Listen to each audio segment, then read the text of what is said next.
This is, Allen played those first couple years. I wasn't as familiar with Vikings in '68. Chuck Foreman, I was. Now, I didn't know where he went to college. I had forgotten, and he gave me a long. Right. You got to know this. What's the matter? You're some big time host. How do you not know that I went to the University of Miami? Exactly. I listen to you all the time, and I think you know everything. And then you tell me you don't know anything about me going. Yeah. And then you don't know that I went to the U. I mean, the U? Before it was the U in the late 60s and early 70s, right? Well, no. It was you. You don't understand. You remember back? Okay, I'm going to take you back a little bit. Ted Hendricks and O.J. Simpson, they had one of the biggest games in college football when they both were All-Americans. They were going against each other. USC won the game. But after Ted Hendricks graduated, we had a couple, off years, but then we went back. And then, of course, the story tells itself. When you were at Miami, now you played in the old Orange Bowl, right? This is in the early 70s. Right. This is about 7 or 8 years before Kelly really put it on the map as the quarterback, and then Schnellenberger came in. Mm-hmm. You had Kirchie as your head coach, who went to Kentucky, was at University of Tampa beforehand. Correct? Exactly. Now, you didn't sell out the building? What did you draw on a week-to-week basis on teams that were probably 7-4, 8-3? Those are kind of records you had? We had probably about 25,000, maybe. Different. But before that, they had a lot of crowd. But then when we started losing, of course, you're Miami. If you're not winning early, they go to the beach. That's correct. What people don't understand. They'll show up early. They'll give you 60,000 people, 70,000.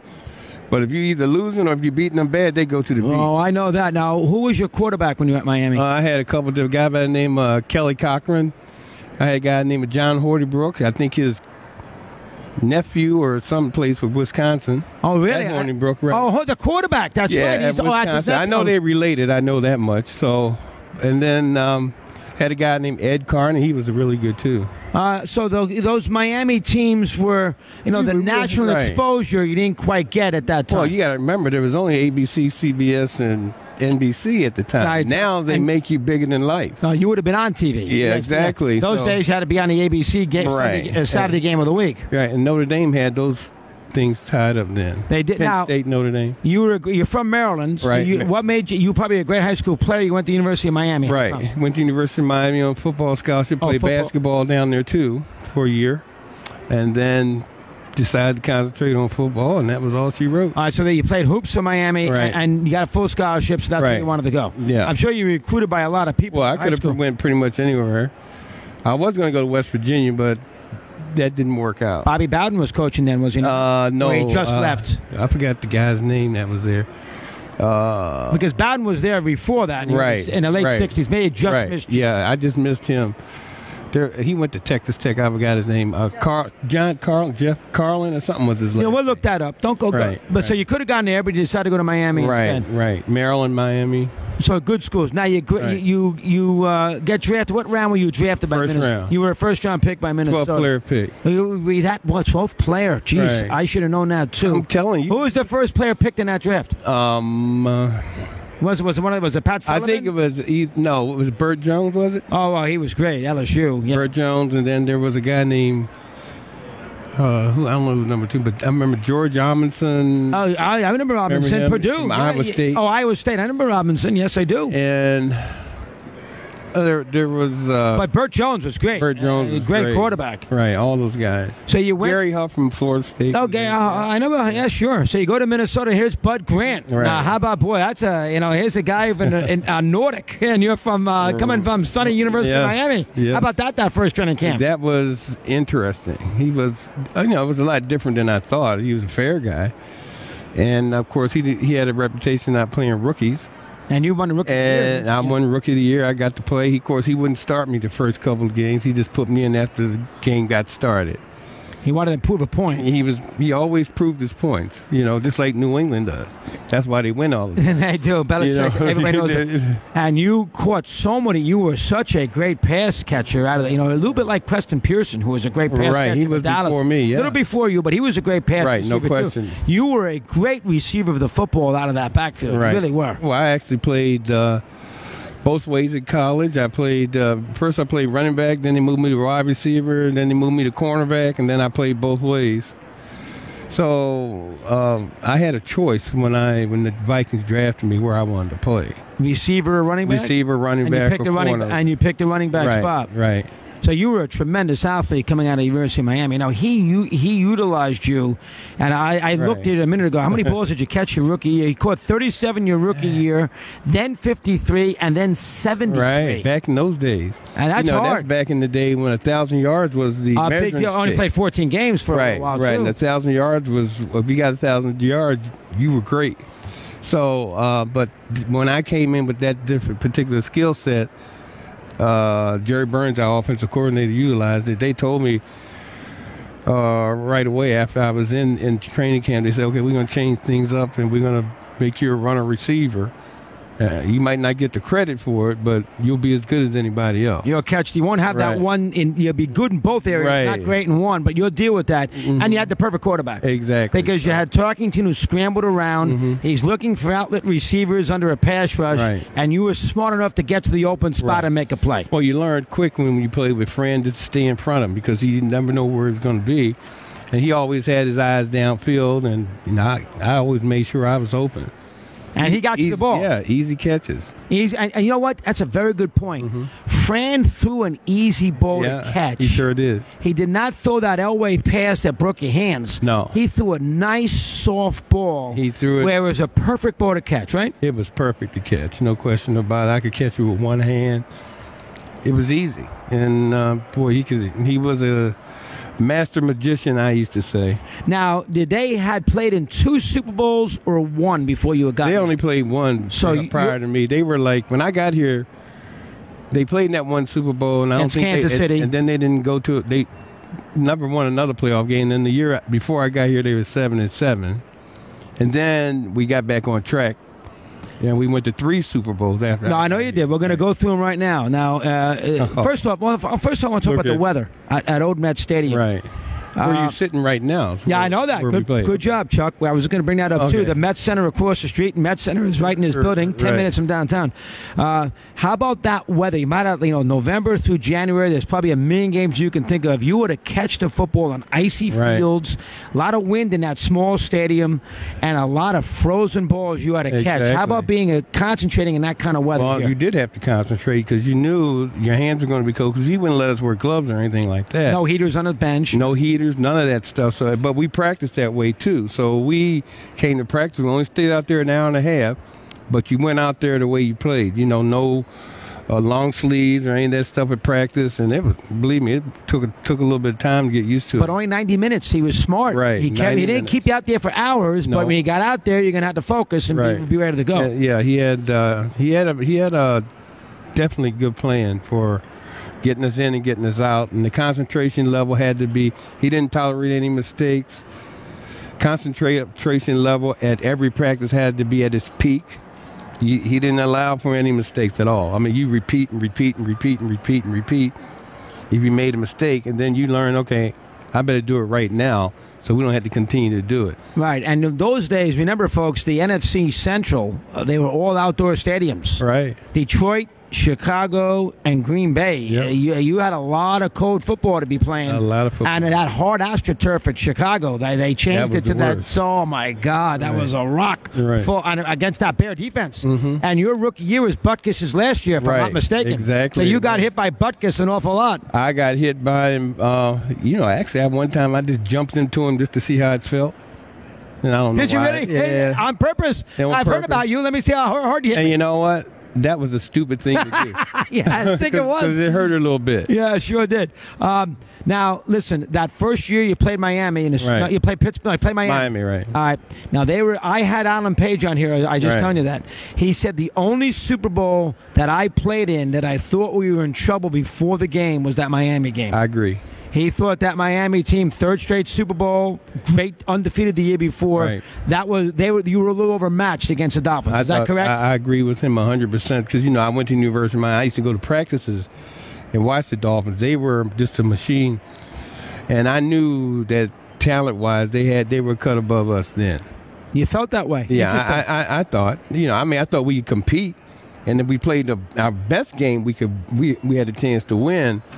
But those guys just had a machine, and they were just They didn't make mistakes at all. And they ran the ball with Zonka. They had 225 yards rushing in that game. So, I mean, and you're behind and everything else. And they got a no-name defense, good linebackers with Doug Swift, Bonacani. So that was and they were small but quick. So getting around them when you caught the ball was probably a little harder, right? It certainly was. But, you know, Bonacani, of course, he might have been small, but he packed a big punch. Yeah, good point. Yeah. And so those guys were just, you know, like I said, they were well coached, and they were dedicated, and they were fast.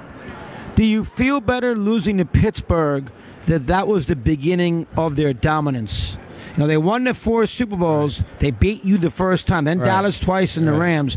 Nobody knew how good Pittsburgh turned out to be. And you got the first taste of them. I don't know if you walked off the field that day saying, geez, this team is going to be great forever. No, I didn't. You didn't? In fact, I thought we were a better team. And I think of all the Super Bowls we played in, that was the very one we should have won. Well, tell me why. Go ahead. Well, because, first of all, I just thought we matched up well with them.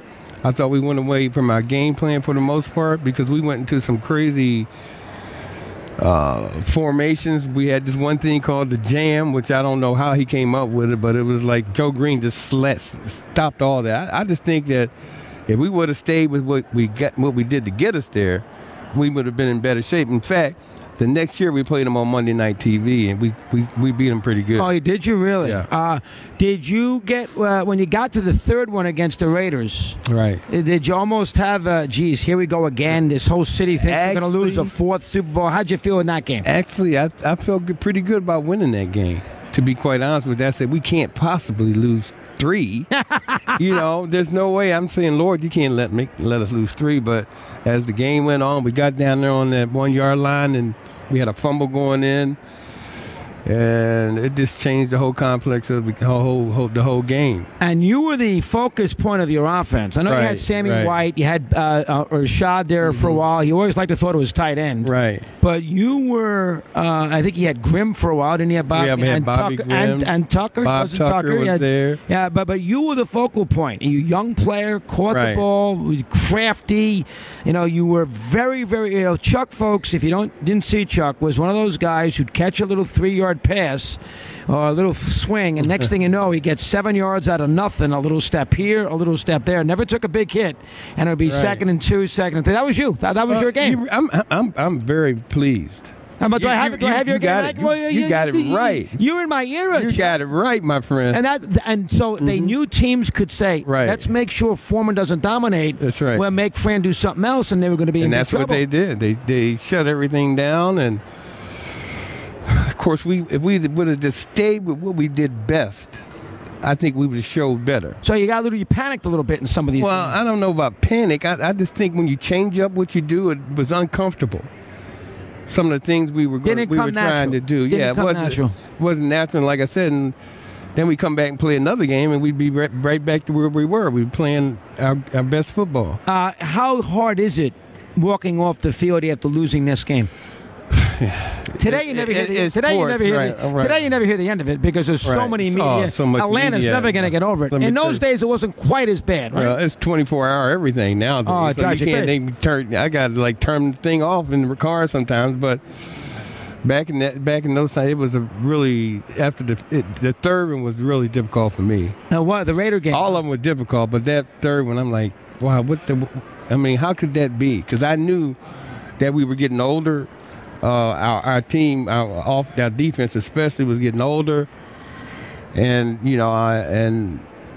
I just thought it was going to be a difficult thing for us to get back. Yeah, and it's a turn. Now, where were you when you were sitting there when Staubach made the pass play to Pearson? I just couldn't believe it. Well, of course, if we had replay, that would have been overturned.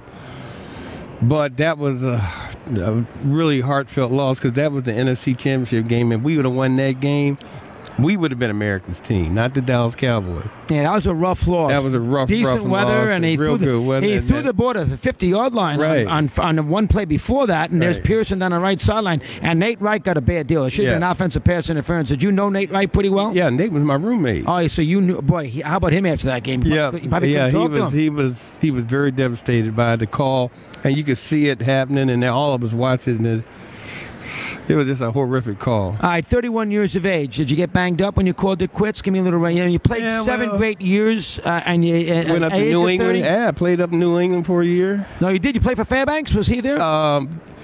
No, a guy by the name of Ron Earhart. Oh, Earhart was there. Yeah. Just passed. No, yeah, Ronnie Earhart. Yeah. That's right. Passed away a couple years ago. Yeah. The giant offensive coordinator. Yeah, he was a great offensive. Good for you. He wanted to run the ball and things like that. He made it. He called it the way it was. But yeah, it was for me. I had a great run, especially my first 6-7 years. You had a great Chuck. Look at you had 3 years in a row of over 1,000 yards. Right, and 14 game seasons. 14 game seasons. Look at your pass. Look at your receiving. I mean, you had it at 73, 53, 55, right. 61. You had some incredible seasons. You had a 5-year, 6-year run where you were one of the best running backs in football. No question about it. And of course, people don't really recognize it, but I'm glad you recognize it. Well, I know it because now. I'm old enough to know it. Right. But that's the way the sports world. You hear today, gone tomorrow. Out of sight, out of mind. How's your health? Your health good? Yeah, real good now. Last couple of years ago, I had some health issues. I got pneumonia, and then I got. It's a long story, but I'm healing perfectly. Yeah, and how about the concussions and things like that? Yeah, I've always been a little nutty. No, but I'm. But okay, so far I'm just starting to take my test now, so we'll see. Are you nervous about it?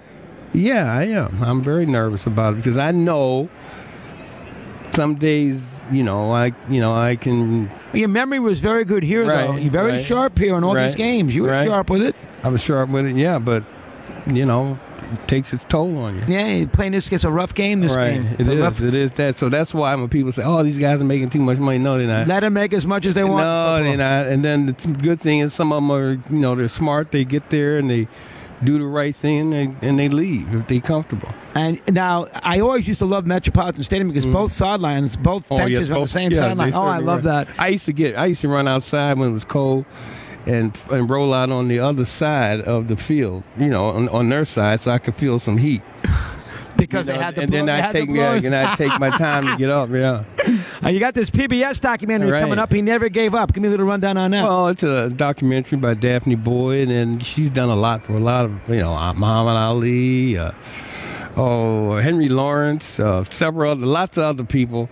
That was just a few, and it's going to be a documentary about what I've done after football, and I'm looking forward to seeing it. I think she's doing a great job putting it together. Well, I'm looking forward to it too, Chuck. And you were one of my buddies there a long time ago. I appreciate it. Keep it going. Thank you Thanks for having very much me on your show because I listen to you all the time. I know you do. I think he does. I think Chuck is on it. When I give you a call one of these days, when I'm driving, I'll let you know. Yeah. Who calls up all the time and I get a kick out of? Sam Jones, the old Boston Celtic. Yeah. Sam Jones? Yeah, I know who he is. Mr. Banks. All the time, Sam calls from Jacksonville. Hey, you watch when I call. You're not saying something wrong. No, I'll be nice. I'll be nice. Chuck from Minnesota. Thank you very much. All right, Chuck. Good job. Great to have you with us here today. We continue at 23 in front of the hour here on Mad Dog Unleashed.